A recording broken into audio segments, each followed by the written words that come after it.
মৰমৰ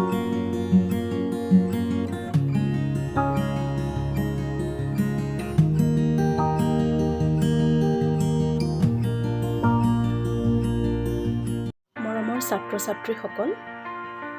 হাইস্কুল শিক্ষান্ত পৰীক্ষাত সাধাৰণতে আহি থকা অসমীয়া ব্যাকৰণ এটা শব্দত প্ৰকাশ কৰা কেইটামান তোমালোকলৈ প্ৰস্তুত কৰিছিলোঁ। আশা কৰোঁ এই কেইটামান এটা শব্দত প্ৰকাশ কৰাই তোমালোকক যথেষ্ট সহায় কৰিব।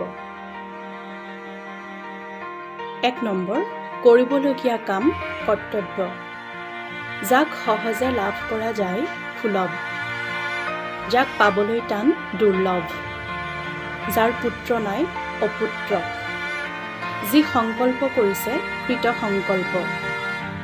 যি অনাই বনাই ঘূৰি ফুৰিছে যাযাবৰ অঘৰী, যি মৰো মৰো অৱস্থাত আছে মুমূৰ্ষু, যি কোনো পক্ষ নলয় নিৰপেক্ষ, যাৰ পূৰ্বজন্মৰ কথা মনত আছে জাতিস্মৰ,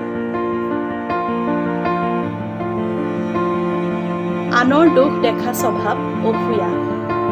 পি খোৱা বস্তু পেয়, চোবাই খোৱা বস্তু সভ্য, চেলেকি খোৱা বস্তু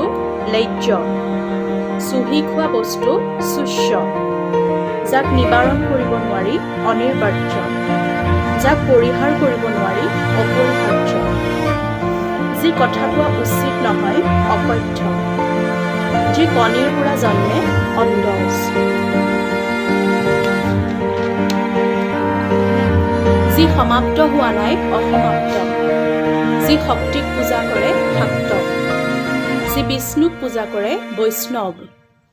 যি শিৱক পূজা কৰে শৈৱ, যাৰ কোনো শত্ৰু নাই অজাত শত্ৰু, মাৰিবলৈ বা হনন কৰিবলৈ কৰা ইচ্ছা জিঘাংসা, যিজনে ভাল বেয়া বিচাৰ কৰিব নোৱাৰে অবিবেচক, যিজনে ইন্দ্ৰিয় জয় কৰিব পাৰে জিতেন্দ্ৰিয়, মাটিৰে নিৰ্মিত মৃন্ময়, এটা সন্তান হোৱাৰ পাছত আৰু সন্তান নোহোৱা তিৰোতা কাকবন্ধা, বোকাত যাৰ জন্ম পংকজ,